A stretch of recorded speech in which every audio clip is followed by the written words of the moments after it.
Xin chào các bạn. Hôm nay tôi chia sẻ cách nhân giống hoa lan từ cành hoa. Khi những bông hoa đã không còn, đây là thời điểm thích hợp. Các bạn hãy cắt ngang đây.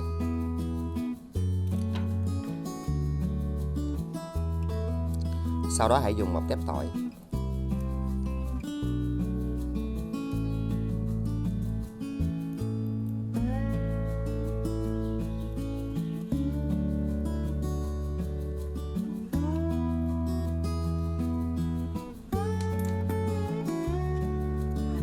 Các bạn sẽ bôi vào đây. Nó sẽ giúp cho phần này được khử trùng và sẽ khô lại một cách tự nhiên, giống như phần này.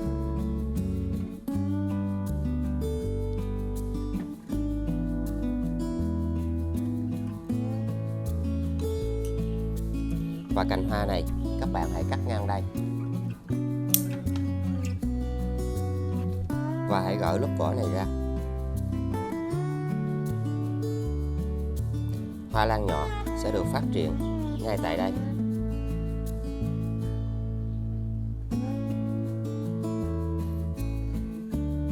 Và sau đó các bạn sẽ cắt lại một lần nữa để cho vết cắt không bị dập.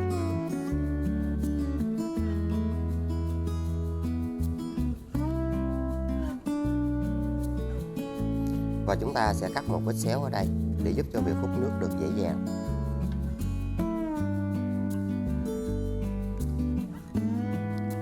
Sau đó phần tỏi này các bạn đừng bỏ đi, mà chúng ta hãy cắt nhỏ ra.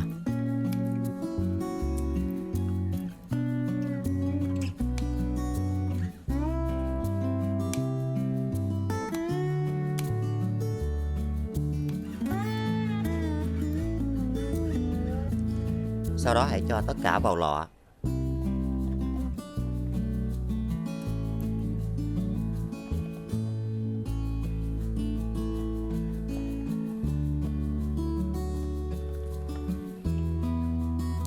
Các bạn sử dụng thêm cà phê. Cà phê sẽ giúp cho hoa lan của chúng ta được phát triển rất nhanh. Và hãy dùng một thìa nhỏ như thế này.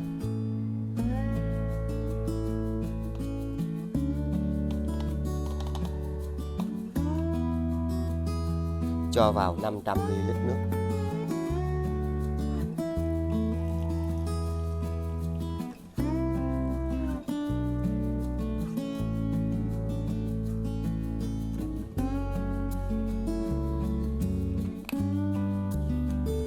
Các bạn sẽ để sau 1 giờ.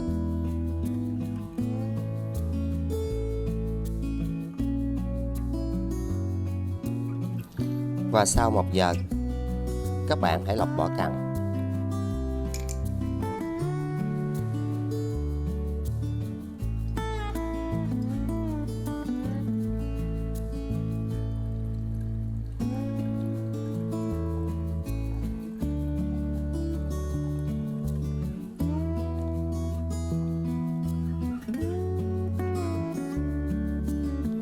Các bạn sẽ đặt cành hoa lan vào đây và hãy cho nước này vào.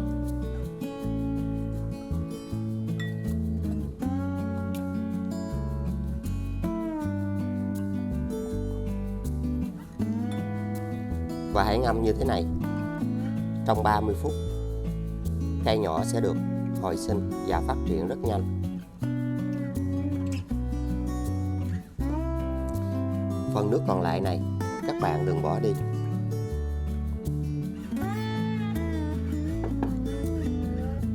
Và chúng ta hãy chăm sóc cho cây hoa lan này. Các bạn hãy lau trên những chiếc lá này. Nó sẽ giúp cho cây được kháng khuẩn. Lá sẽ được bảo vệ, không bị nấm, không bị côn trùng. Và hoàn toàn có thể áp dụng cách làm này 15 ngày một lần. Hoa lan sẽ được xanh. Lá sẽ được khỏe mạnh hơn.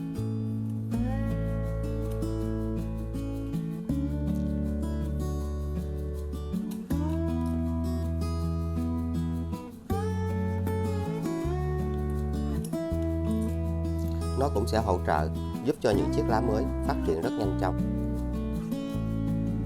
Sau đó các bạn hãy tưới vào gốc của cây.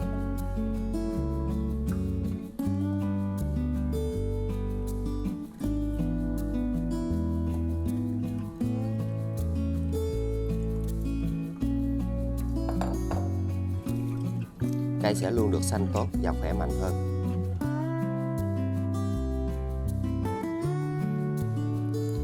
Sau 30 phút, lấy ra.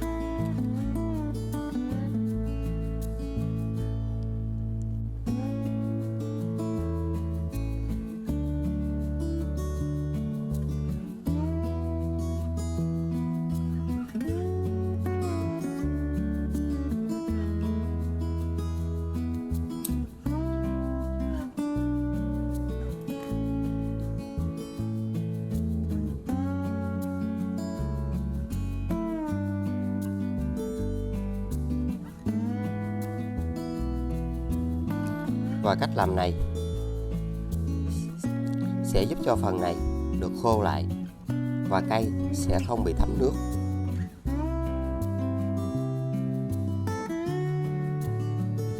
Các bạn sử dụng bút cắm hoa.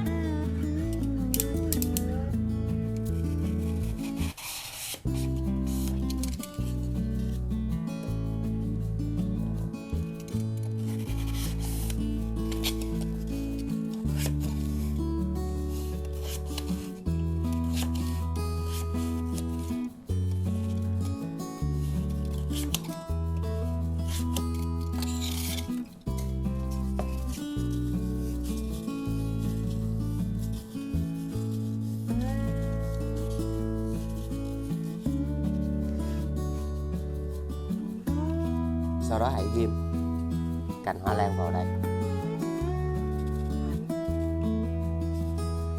Nó sẽ được cố định như thế này. Và các bạn sẽ đặt vào đây.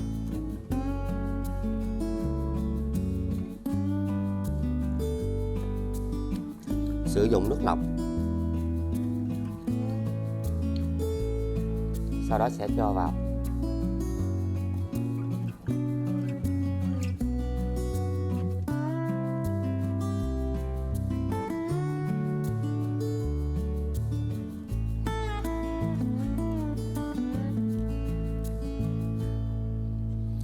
Và với cách làm này, các bạn chỉ cần kiểm tra để thêm nước. Nước sẽ được hút lên. Phần này luôn giữ ẩm. Nó sẽ giúp cho cành hoa này phát triển được rất nhanh. Đặt ở nơi khô ráo, thoáng mát, có ánh sáng. Ở những nơi có thời tiết ấm áp, từ 24 đến 29 độ. Hoa lan sẽ được hồi sinh, phát triển nhanh hơn. Và sử dụng những nắp nhựa, kính đậy lại.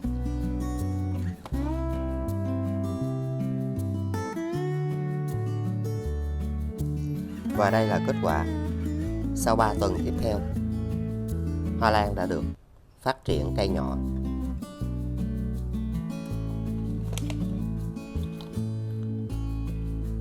Một cách rất đơn giản, nó sẽ giúp cho hoa lan được phát triển nhanh hơn.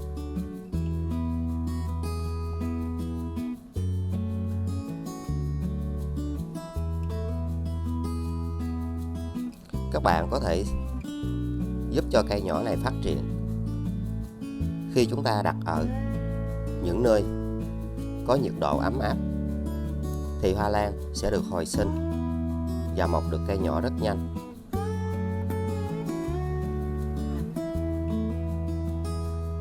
Bây giờ các bạn sẽ tiếp tục đặt cây hoa lan này vào đây.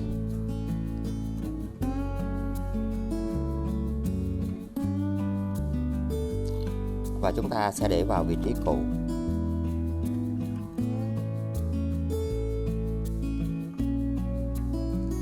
Sau 1 tháng tiếp theo,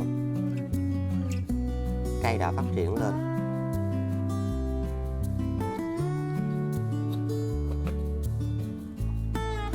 Khi các bạn sử dụng cách làm này, nó giống như một môi trường nhà kính thu nhỏ. Hoa lan sẽ được hồi sinh từ cành hoa rất nhanh.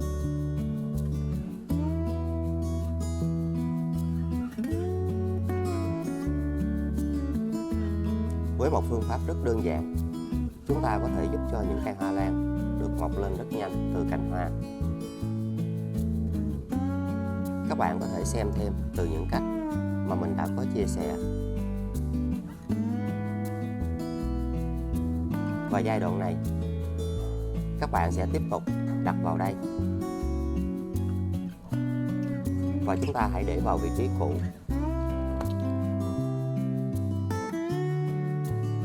Và kết quả, sau 2 tháng tiếp theo, cây đã được phát triển lên. Một trong những cách rất đơn giản, nó sẽ giúp cho hoa lan của các bạn được phát triển và được hồi sinh rất nhanh.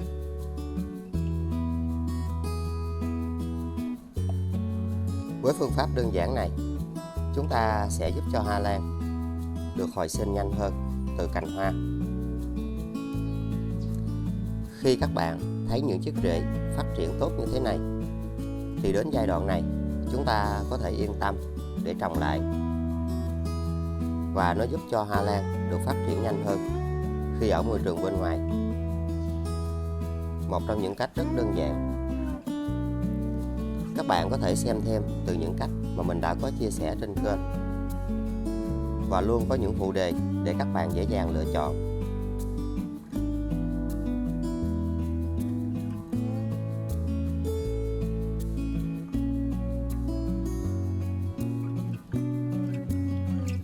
Và bây giờ chúng ta sẽ trồng lại cây hoa lan này.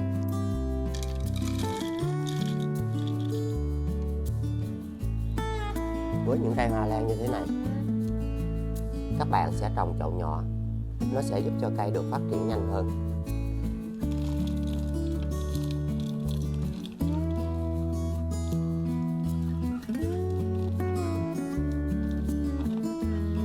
Cho thêm một ít rêu vào để giữ ẩm.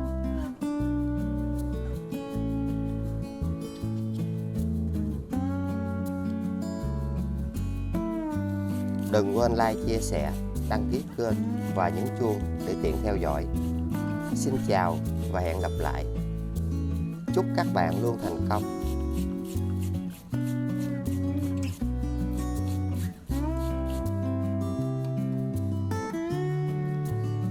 Xin chào các bạn.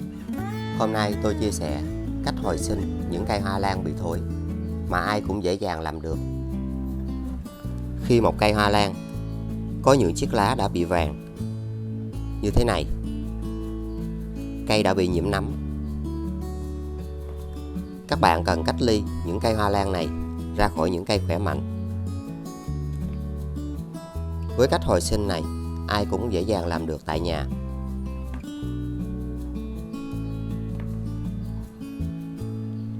Các bạn hãy bỏ hết chất trồng cũ này ra khỏi cây.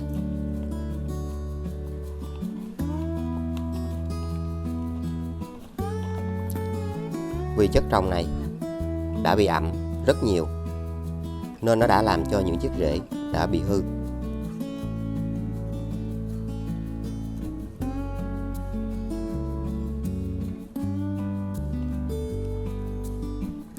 Khi phục hồi những cây hoa lan này, các bạn cần phải kiểm tra thật kỹ, vì trên đây vẫn còn những chiếc rễ đang xanh tốt.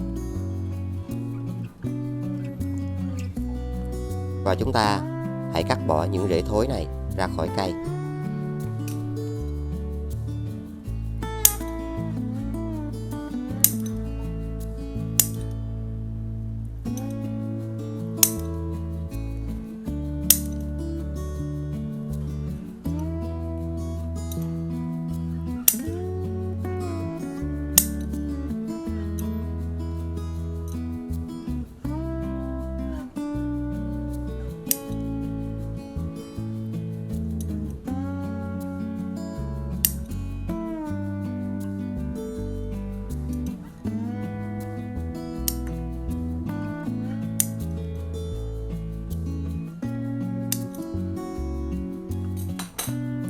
Sau đó các bạn sẽ làm sạch phần gốc này.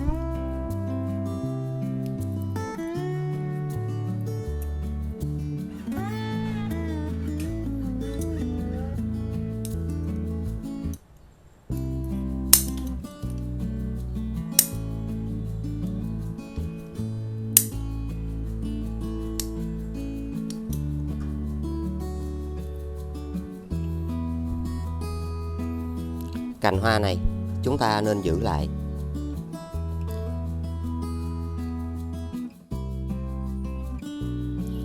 Và hãy rửa cho thật sạch gốc cây này.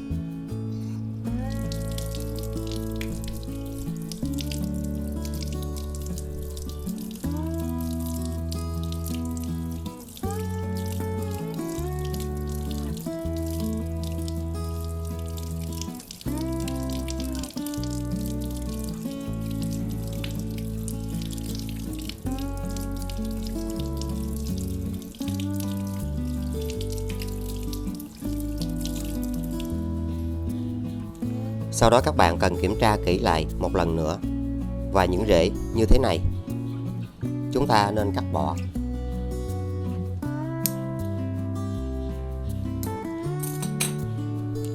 Sau đó hãy lau lại cho thật khô những chiếc rễ này. Và cách làm này cũng sẽ hỗ trợ rất tốt để giúp cho những cây hoa lan chỉ còn lại phần gốc như thế này, nó sẽ được hồi sinh và phát triển rất tốt.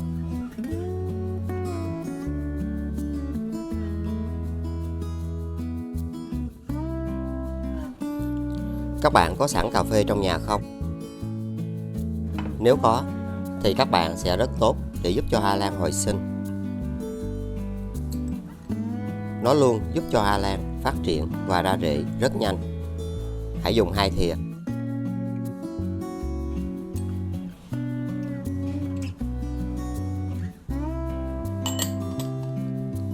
Cho vào 1 lít nước đun sôi.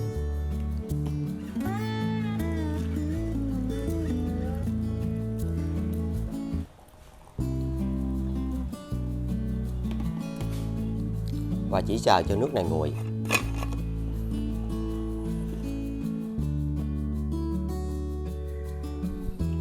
Sau khi nước cà phê này đã nguội,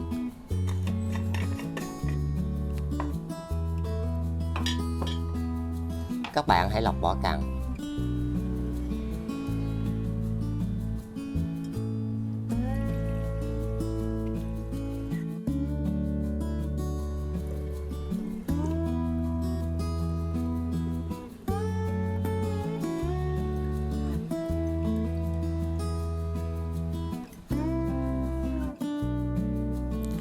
Sau đó các bạn sẽ đặt gốc hoa lan vào đây.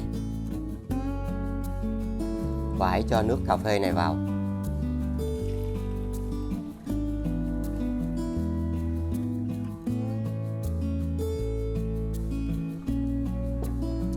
Các bạn sẽ ngâm như thế này trong 25 phút. Sau đó các bạn sử dụng rêu.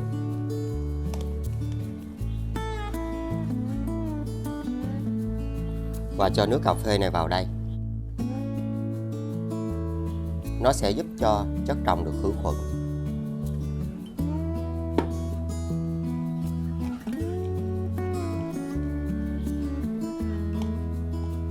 Và các bạn để như thế này trong 25 phút. Sau đó hãy dùng phần còn lại này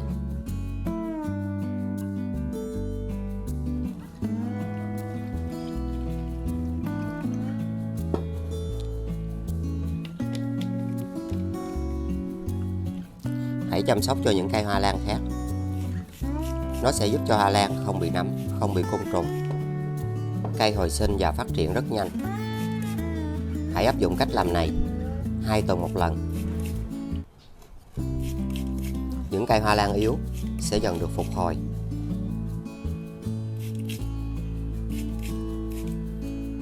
Nó sẽ giúp cho rễ phát triển rất nhanh. Và cây yếu sẽ luôn có được những chiếc rễ rất khỏe mạnh. Một loại phân bón rất tuyệt vời cho những cây hoa lan của chúng ta được hồi sinh và phát triển.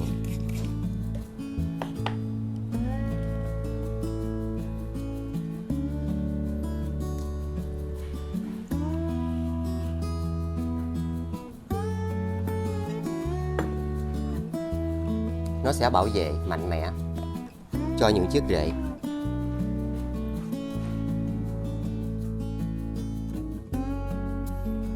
Sau đó các bạn lấy ra.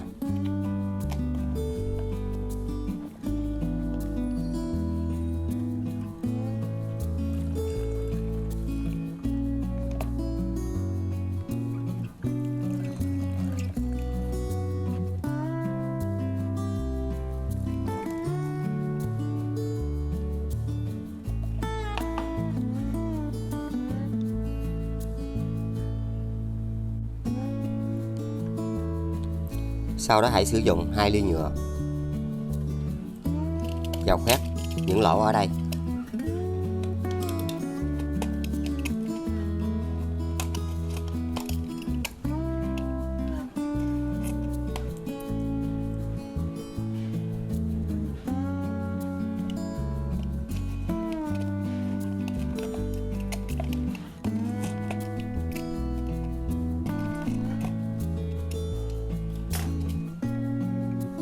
Các bạn sử dụng những viên sỏi.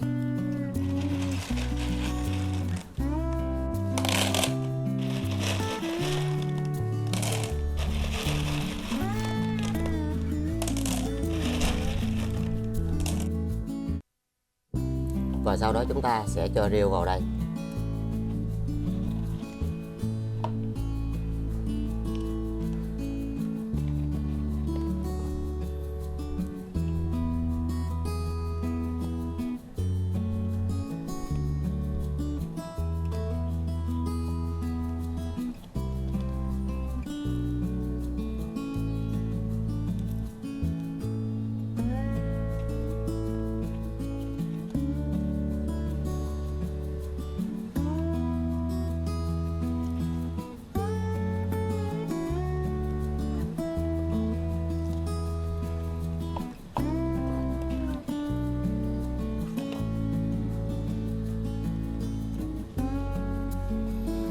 Trong những ngày thường, các bạn chỉ tưới khi chất trồng khô, không tưới nhiều nước.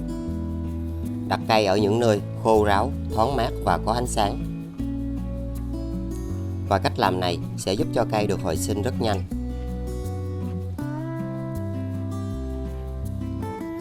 Sau đó chúng ta sẽ đậy lại như thế này.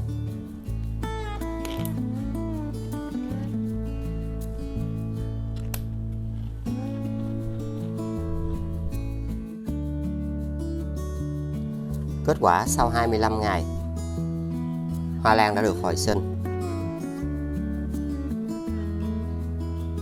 Và với cách làm rất dễ này, các bạn sẽ giúp cho hoa lan của chúng ta được phát triển nhanh và dễ dàng hơn. Một trong những cách rất đơn giản để các bạn có thể hồi sinh được những cây hoa lan phát triển nhanh.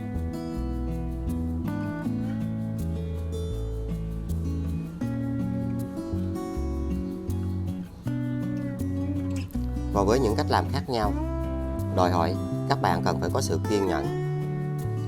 Vì đối với những cây hoa lan luôn có sự sinh trưởng không đồng đều và không giống nhau.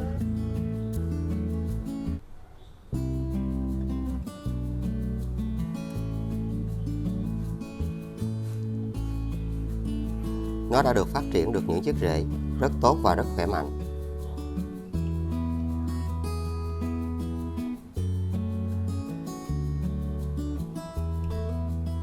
Và giai đoạn này các bạn hãy dùng nước để tưới phun sương như thế này, để giúp cho những chiếc rễ được giữ ẩm và cây nhỏ phát triển được rất nhanh.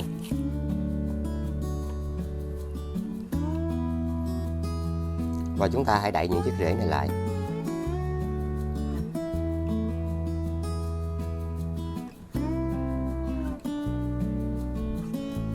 Các bạn sẽ đậy lại.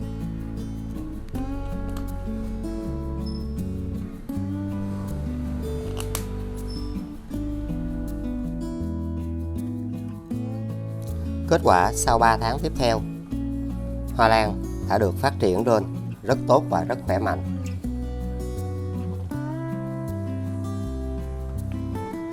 Một trong những cách làm rất đơn giản để các bạn có thể giúp cho những cây hoa lan phát triển nhanh hơn. Mình luôn có chia sẻ nhiều cách, các bạn có thể xem. Và trên kênh luôn có nhiều phụ đề để các bạn dễ dàng lựa chọn những phụ đề nào phù hợp và dễ nhất. Một trong những kết quả rất tuyệt vời, nó sẽ giúp cho hoa lan của chúng ta phát triển và được hồi sinh rất nhanh. Giai đoạn này, các bạn hãy cho thêm một ít rêu vào đây để giúp cho rễ được giữ ẩm. Luôn có những cách làm khác nhau, đòi hỏi các bạn cần phải có sự kiên nhẫn.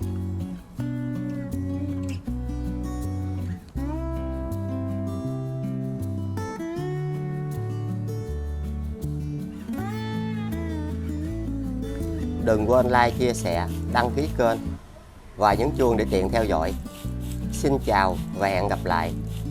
Chúc các bạn luôn thành công.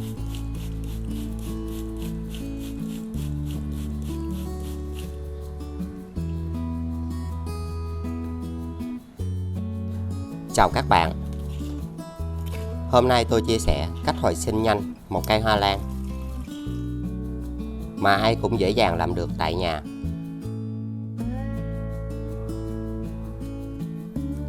Khi các bạn có một cây hoa lan đã bị khô héo, những chiếc lá đã bị khô, chúng ta đừng nên bỏ những cây hoa lan như thế này. Với cách làm đơn giản này, các bạn sẽ hồi sinh được cây rất nhanh. Tất cả những chiếc rễ này đều đã bị khô.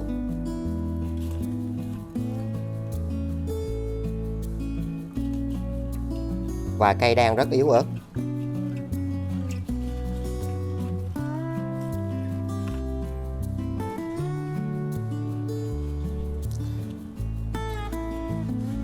Lá đã bị héo.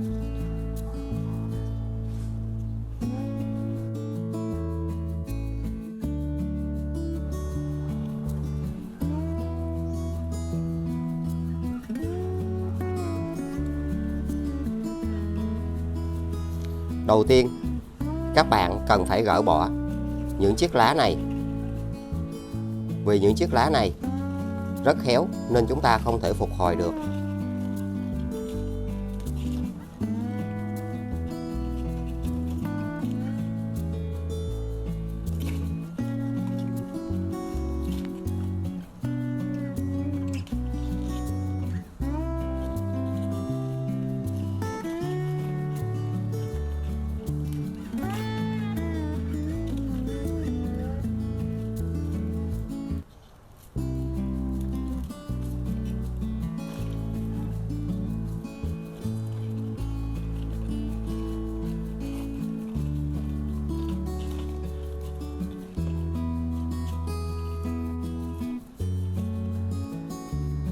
Sau đó các bạn cắt bỏ cành khô.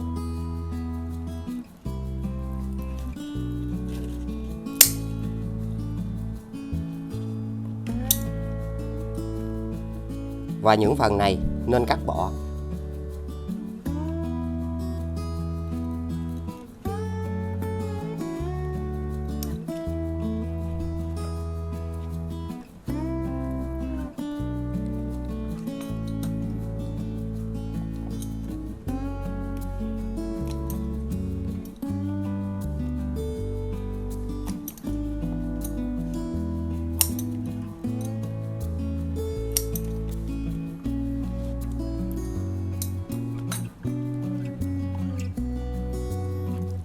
Vì những chiếc rễ này đã khô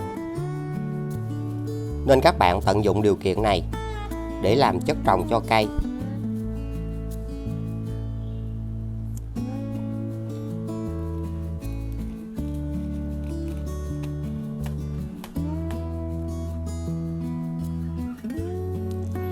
Các bạn hãy sử dụng gạo có chứa rất nhiều vitamin B. Dùng 3 thìa.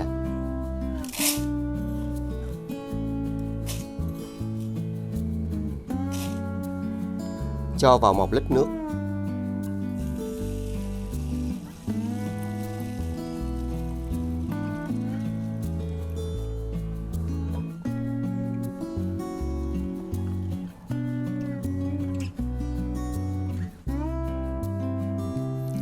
Sau đó các bạn sử dụng thêm 1 tép tỏi.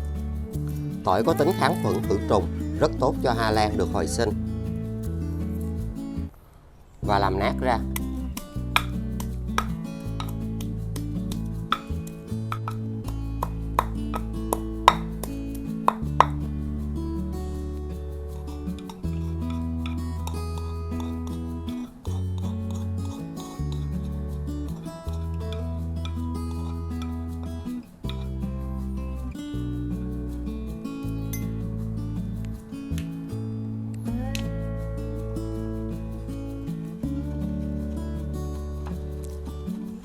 Sau đó các bạn sẽ cho nước gạo này vào chung với tỏi.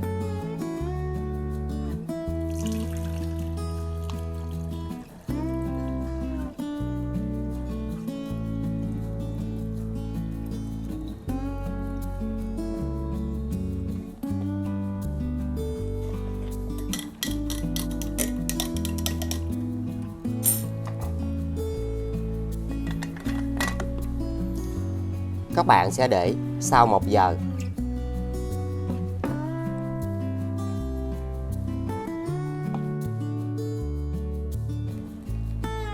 Sau đó các bạn cho nước vào chậu hoa lan này.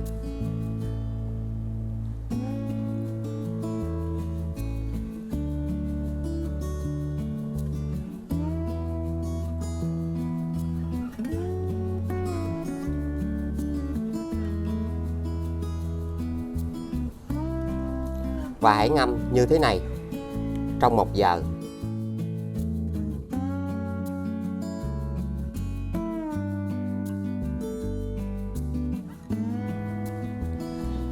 Và sau 1 giờ, khi dinh dưỡng đã được hòa tan vào nước, các bạn sẽ lọc vỏ cặn.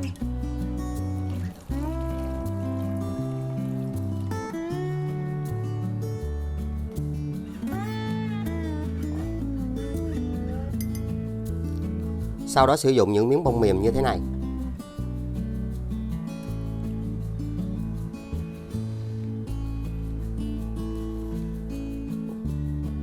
Các bạn sẽ lau cho những chiếc lá này. Nó sẽ giúp cho những chiếc lá không bị nấm. Và trong quá trình phục hồi thì những chiếc lá sẽ không bị thối. Đây là cách rất hiệu quả để các bạn có thể hồi sinh những cây hoa lan có lá bị mềm và bị héo như thế này.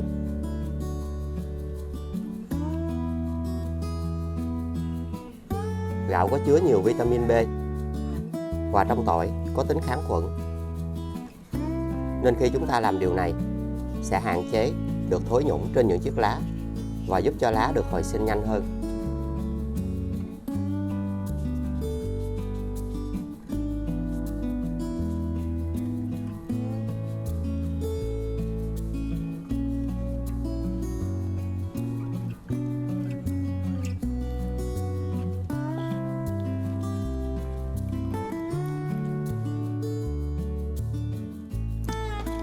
Sau đó các bạn sẽ đặt vào đây. Cho nước gạo này vào.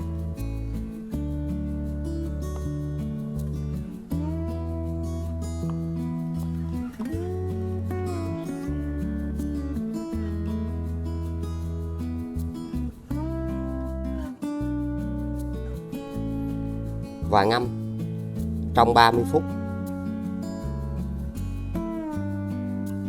Nó sẽ giúp cho rễ được kháng khuẩn và được hồi sinh rất nhanh. Và phần nước gạo này các bạn đừng bỏ đi.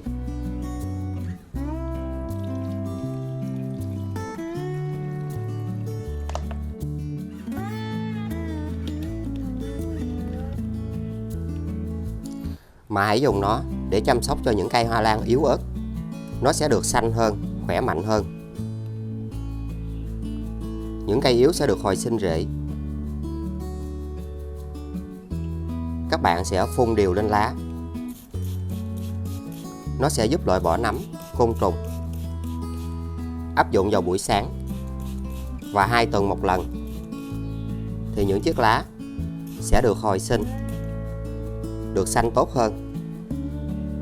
Trong gạo có chứa nhiều đạm và trong tỏi có tính kháng khuẩn. Nó sẽ giúp cho hoa lan được phát triển nhanh hơn.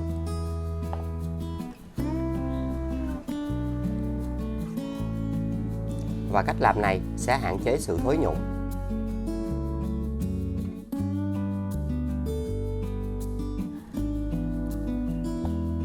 Hoa lan sẽ được xanh tốt, khỏe mạnh.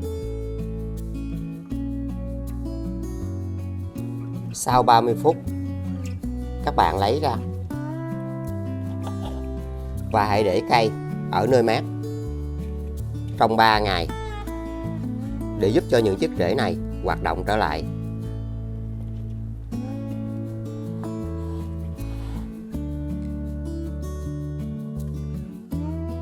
Và sau 3 ngày,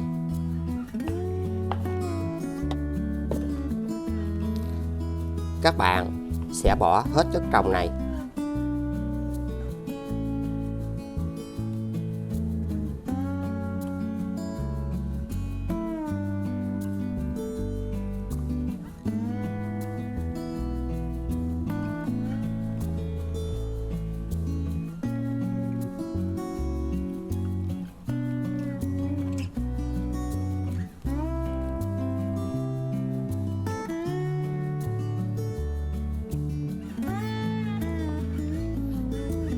và những đầu rễ đã được hoạt động trở lại.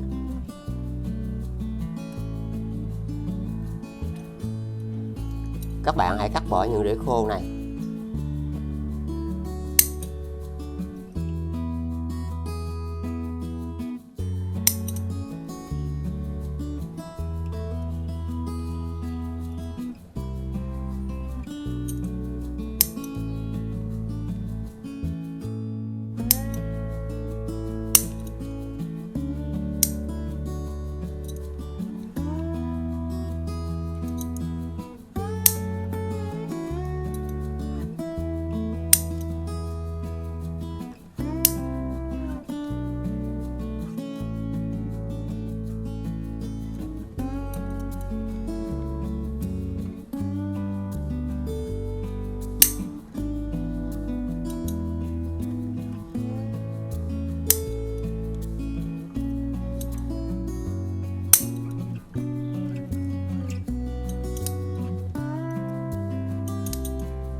Sau đó các bạn sẽ đặt tất cả những chiếc rễ vào đây.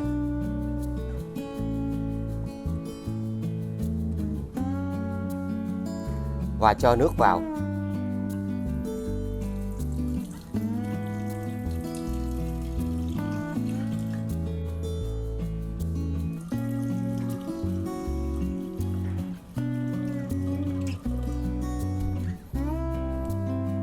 Và chỉ bao nhiêu đây nước. Nước chỉ vừa chạm vào những chiếc rễ này. Các bạn chỉ kiểm tra để thêm nước. Nếu nước bị bẩn, hãy thay bằng nước khác. Và kiểm tra các rễ hư để thay nước cho chậu cây. Đặt ở nơi khô ráo, thoáng mát và có ánh sáng. Sử dụng nước phun sương hỗ trợ cho cây 3 ngày một lần.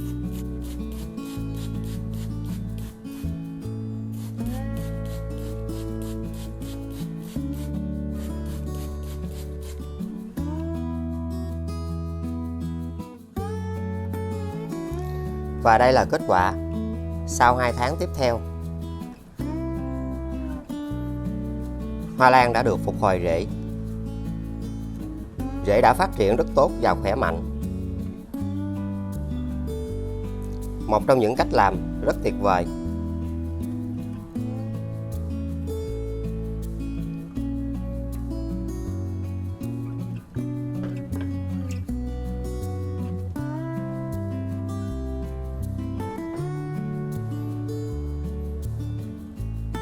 Với cách làm đơn giản và rất dễ này, hoa lan của các bạn sẽ được hồi sinh, phát triển rễ rất nhanh.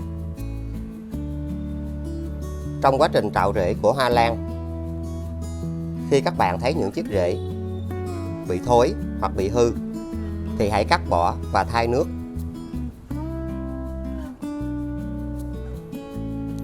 Những chiếc lá này cũng đã cứng cáp và rất khỏe.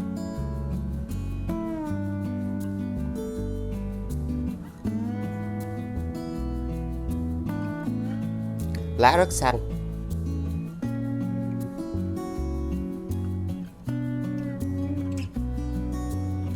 Chiếc lá mới đã phát triển thêm.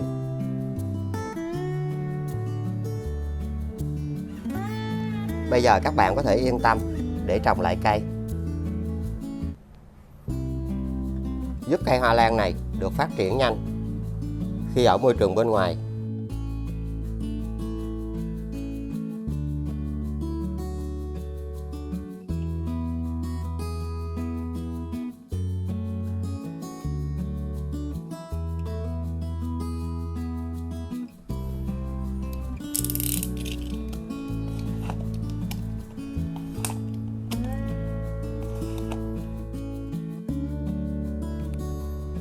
Mình luôn có chia sẻ nhiều cách, các bạn có thể xem.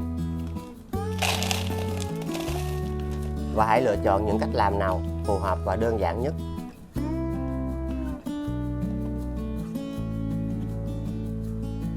Và trên kênh cũng đã có thêm nhiều phụ đề.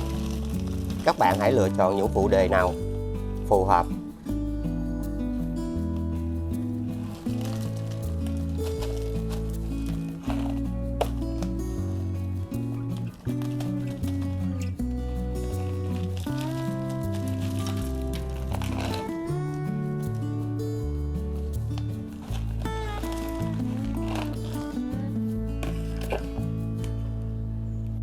Đừng quên like, chia sẻ, đăng ký kênh và nhấn chuông để tiện theo dõi.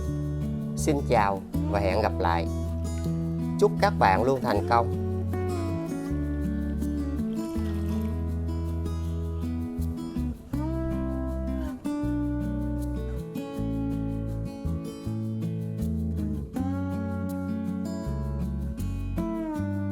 Xin chào các bạn. Hôm nay tôi chia sẻ cách hồi sinh hoa lan khi những chiếc lá này nó đã bị khô héo. Với những cây hoa lan như thế này, các bạn đừng vội bỏ đi. Và với một cách làm đơn giản và dễ, hoa lan của chúng ta sẽ được hồi sinh.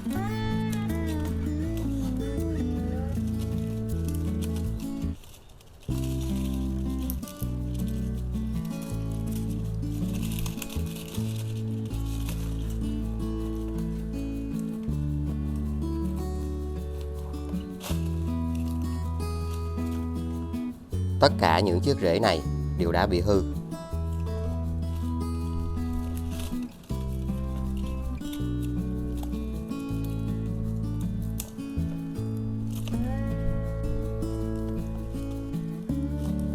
Các bạn hãy cắt ngang đây.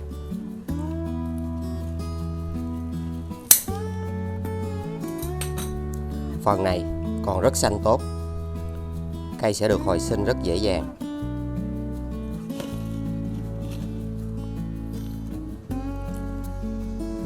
Phần gốc này, các bạn sẽ thấy tất cả những chiếc rễ này đều đã bị hư và đã bị khô, nên chúng ta không hồi sinh được.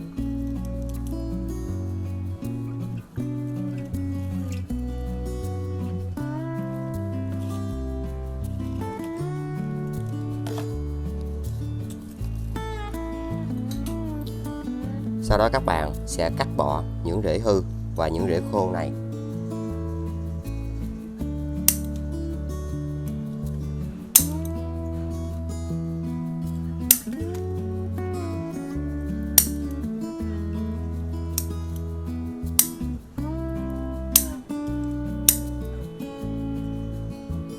Trên đây vẫn còn những chiếc rễ đang phát triển. Và chiếc lá này còn rất xanh tốt. Chồi non đang phát triển trên ngọn. Các bạn đừng gỡ ra để nó giúp cho phần này được phát triển nhanh hơn. Sau đó các bạn cần phải rửa cho thật sạch. Với những cây hoa lan, khi chỉ còn những chiếc lá như thế này, các bạn hãy làm sạch. Nó sẽ tạo điều kiện giúp cho cây được hồi sinh nhanh.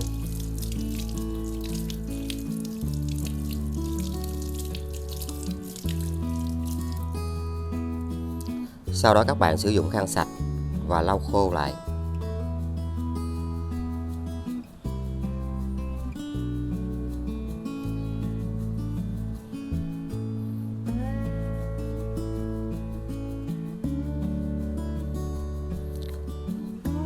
Nó sẽ giúp loại bỏ côn trùng còn bám trên mặt của lá lan và cũng thúc đẩy giúp cho hoa lan của các bạn được hồi sinh nhanh và dễ hơn. Các bạn hãy sử dụng bột baking soda. Nó sẽ giúp cho hoa lan không bị nấm, được kháng khuẩn và giúp cho cây nhanh ra rễ. Hãy dùng một thìa nhỏ như thế này, cho vào 500 ml nước.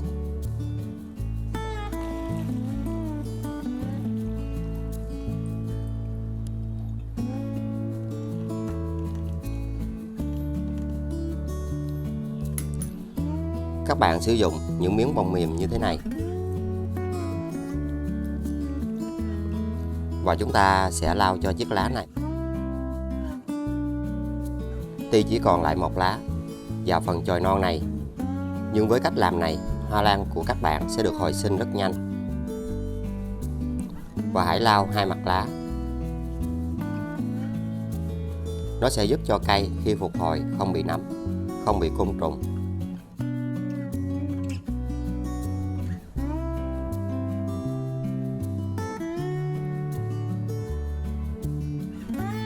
Sau đó các bạn sẽ đặt vào ly như thế này và hãy cho nước này vào.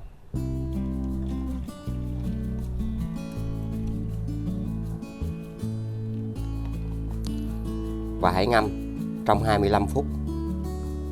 Rễ cây sẽ được bảo vệ và cây sẽ được hồi sinh rất nhanh. Phần nước còn lại này các bạn đừng bỏ đi, mà hãy dùng nó chăm sóc cho những cây hoa lan khác. Các bạn hãy áp dụng cách làm này 15 ngày một lần. Nó sẽ giúp cho những cây hoa lan có những chiếc lá xanh hơn. Cây sẽ không bị nấm, không bị côn trùng.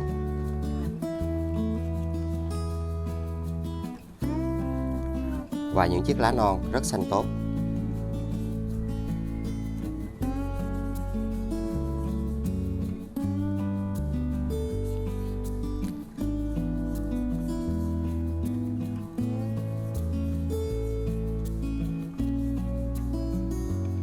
Nó cũng sẽ loại bỏ bụi bẩn còn bám trên hoa lan rất hiệu quả. Sau đó các bạn hãy tưới ngay vào gốc của cây. Nó sẽ giúp cho bầu rễ được bảo vệ và những cây hoa lan không bị thối.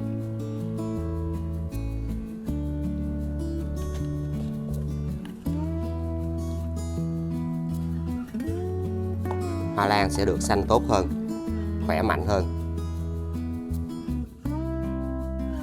Và hoa cũng sẽ nở nhiều, tươi đẹp rực rỡ hơn. Sau đó các bạn lấy cây hoa lan ra.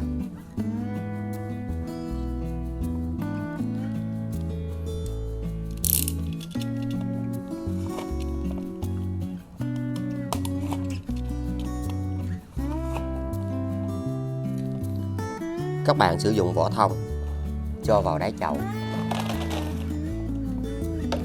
để nó sẽ giúp cho phần này được thông thoáng hơn.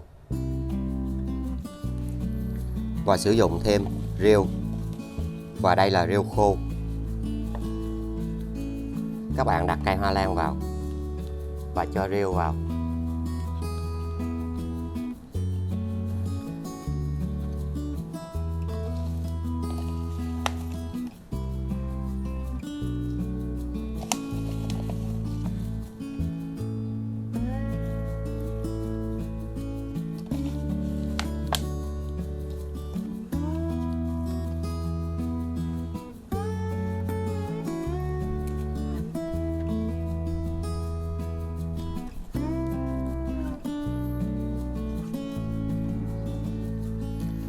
Và không tưới nước cho cây trong 3 ngày.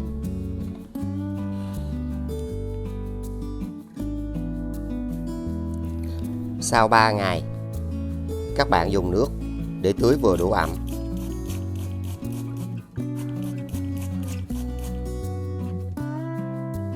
Không được tưới quá nhiều nước.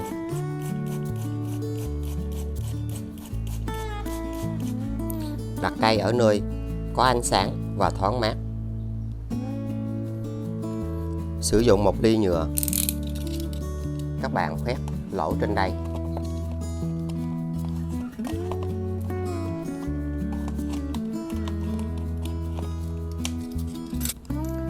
Sau đó sẽ đậy lại.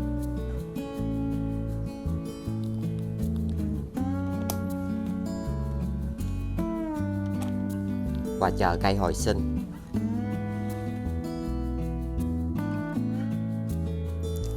Và kết quả, sau 50 ngày tiếp theo,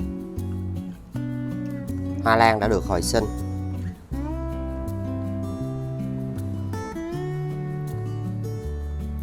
Một phương pháp đơn giản và rất hiệu quả. để các bạn giúp cho hoa lan được phát triển nhanh hơn.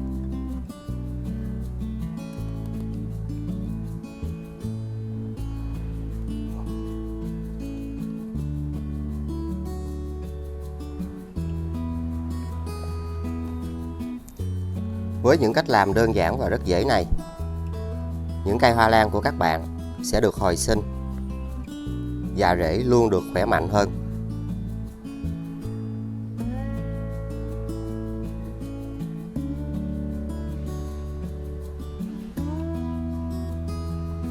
Rễ sẽ phát triển rất tốt với cách làm này.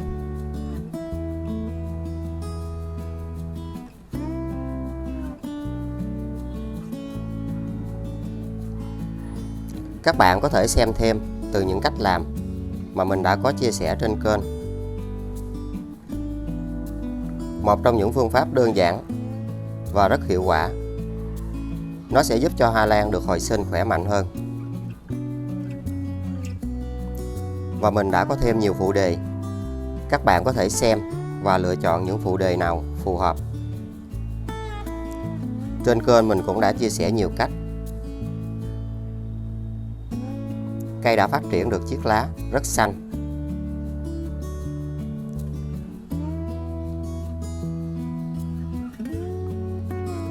Bây giờ các bạn sẽ yên tâm để trồng lại.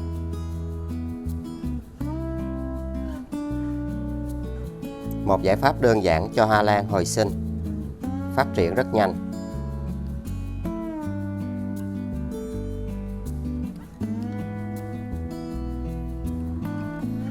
Các bạn sẽ tận dụng lại chậu này để trồng cây.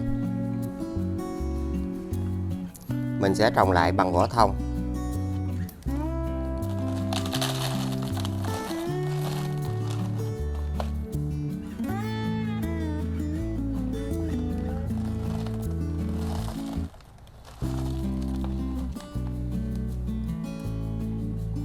Khi phục hồi những cây hoa lan, đòi hỏi các bạn cần phải kiên nhẫn.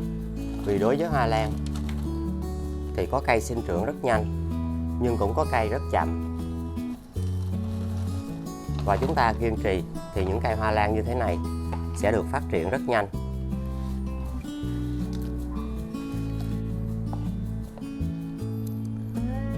Đừng quên like, chia sẻ, đăng ký kênh và nhấn chuông để tiện theo dõi. Xin chào và hẹn gặp lại. Chúc các bạn luôn thành công.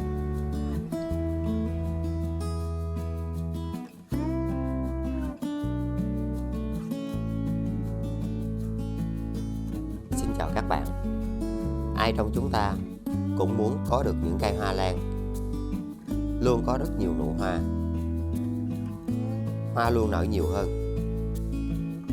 Hôm nay tôi chia sẻ một loại phân bón mới với một cách làm đơn giản. Cây xanh tốt, cành hoa được hồi sinh, khỏe mạnh hơn. Và với cách làm này, hoa sẽ luôn nở nhiều, hoa giữ trên cành được lâu, và những bông hoa lan luôn phát triển lâu tàn, đẹp rực rỡ quanh năm. Các bạn chỉ cần sử dụng cà phê. Cà phê luôn có tính kháng khuẩn và khử trùng và chứa rất nhiều dưỡng chất, giúp cho hoa lan phát triển và có được nhiều rễ hơn. Hãy dùng một thìa.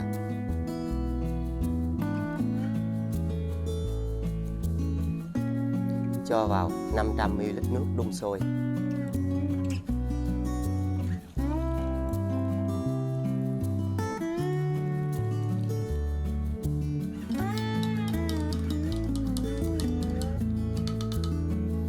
Các bạn hãy chờ cho nước này nguội. Sử dụng gạo có chứa rất nhiều vitamin B. Hãy dùng 3 thìa.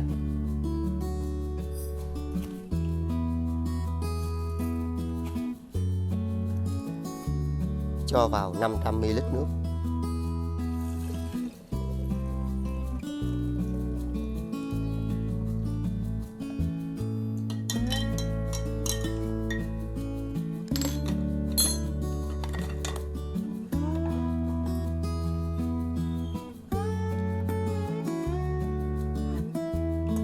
Để để một cây hoa lan luôn được xanh tốt, có được rễ khỏe mạnh, cây phát triển được nhanh hơn.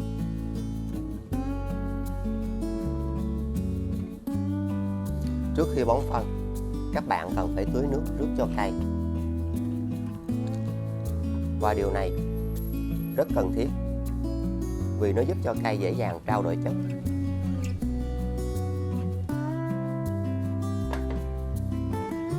Và hãy để trong 25 phút. Nó sẽ luôn giúp cho những cây hoa lan rất yếu, chậm phát triển vẫn có được những cành hoa phát triển nhanh.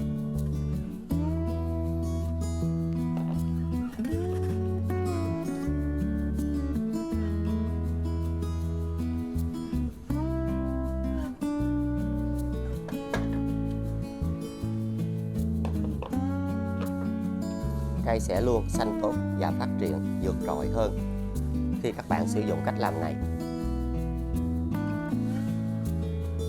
giúp cho những cây hoa lan có được những chiếc lá to, xanh và rất khỏe mạnh.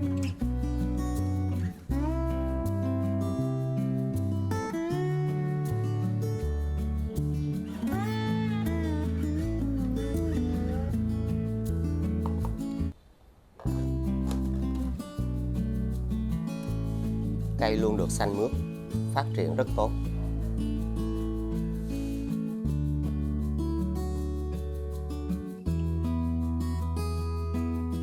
Sau đó các bạn lấy những chậu hoa lan ra, và nó luôn giúp cho hoa lan có được những chiếc lá rất xanh, rất khỏe mạnh.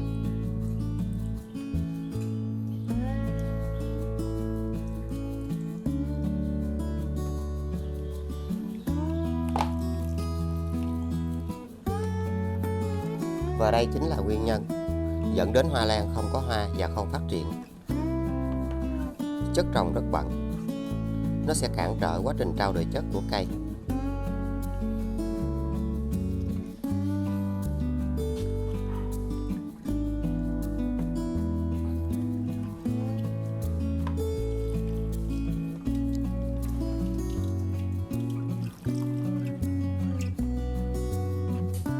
Các bạn có thể tưới đến khi nào nước ở đây có màu trắng và trong suốt, và là một trong những nguyên nhân làm cho hoa lan không phát triển.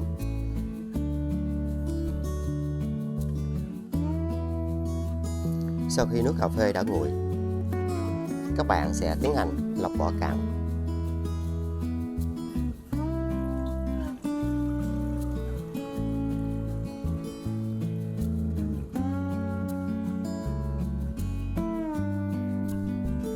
Vào thời gian đó, gạo cũng đã có nhiều dưỡng chất hơn.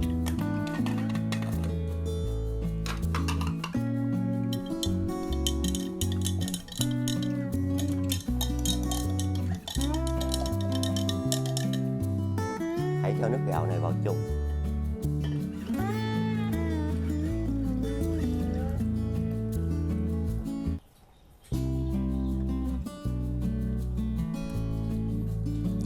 Và cách thứ nhất, sử dụng những miếng bông mềm.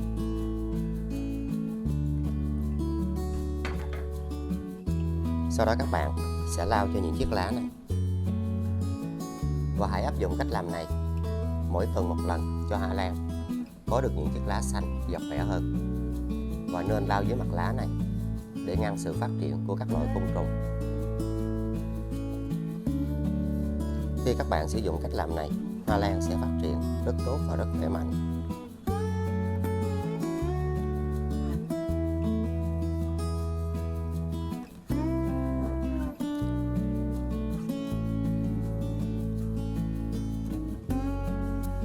Các loại côn trùng như nhện, riệp, bọ trĩ nó sẽ không còn trên những cây hoa lan này, giúp cho lá phát triển rất nhanh.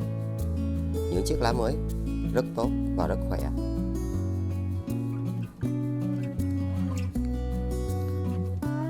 Và nó luôn là một chất hữu cơ rất bền vững và rất an toàn cho bất kỳ một cây hoa lan nào. Hơn hết, loại dinh dưỡng này các bạn rất dễ tìm tại nhà.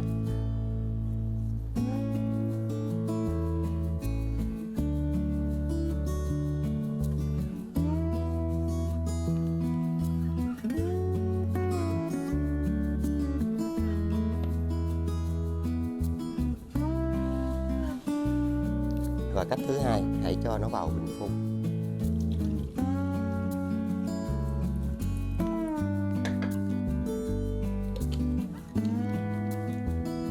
Và nên thực hiện cách làm này mỗi tuần một lần.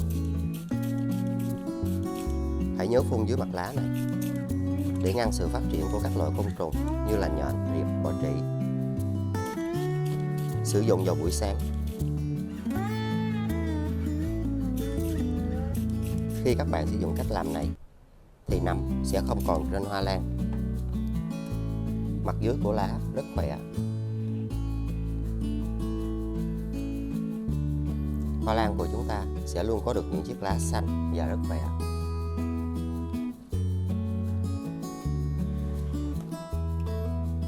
Những cây hoa lan rất yếu.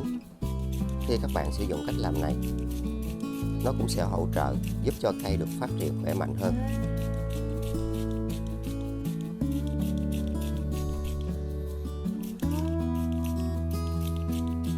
Cây sẽ dần lấy lại được màu xanh và trở nên tươi tốt hơn.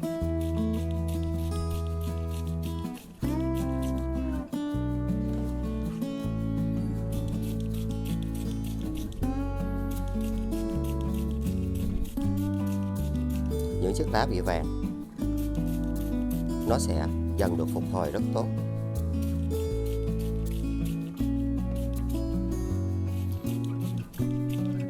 Và điều quan trọng là nó giúp cho những cành hoa được hồi sinh. Và cách thứ ba, cho thêm vào 500 ml nước.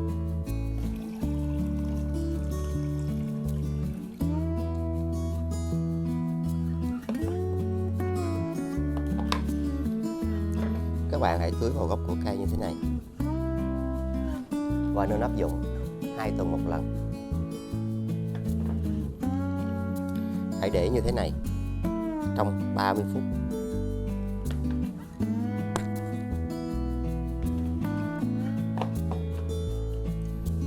Và có thể xen kẽ với các loại phân bón hữu cơ khác để giúp cho cây phát triển được nhanh và dễ hơn.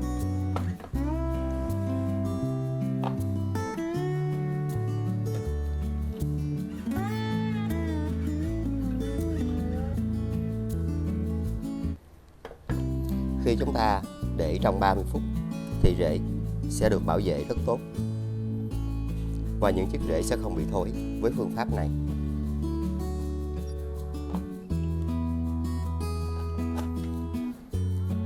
Các bạn có thể xem thêm từ những cách làm mà mình đã có chia sẻ trên kênh.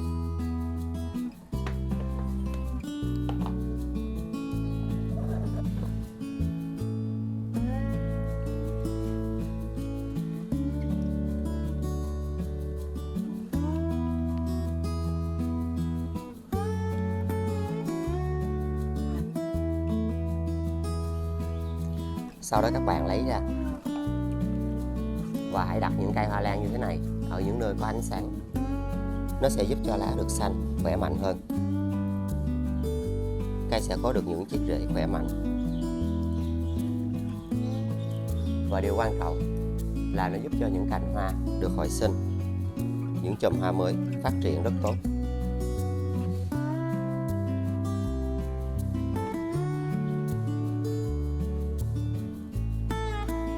Một loại phân bón rất tuyệt vời cho hoa lan phát triển được nhanh và dễ hơn.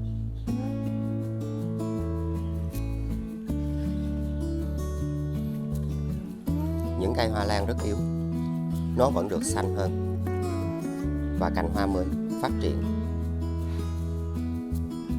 Các bạn có thể xem thêm từ những cách làm mà mình đã có chia sẻ trên kênh.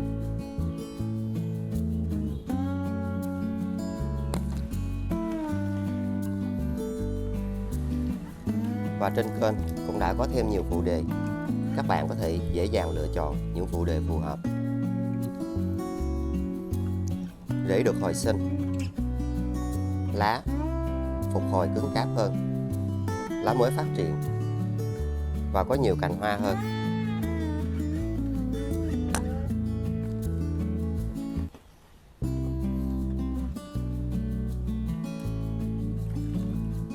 Cây xanh tốt hơn, rễ khỏe.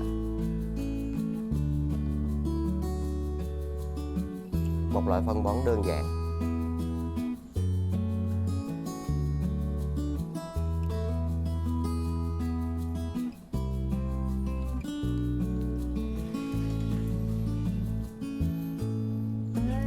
Khi các bạn sử dụng cách làm này, lá sẽ rất to và rất khỏe,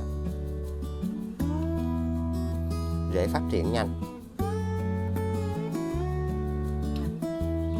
Đừng quên like, chia sẻ, đăng ký kênh và nhấn chuông để tiện theo dõi. Xin chào và hẹn gặp lại. Chúc các bạn luôn thành công.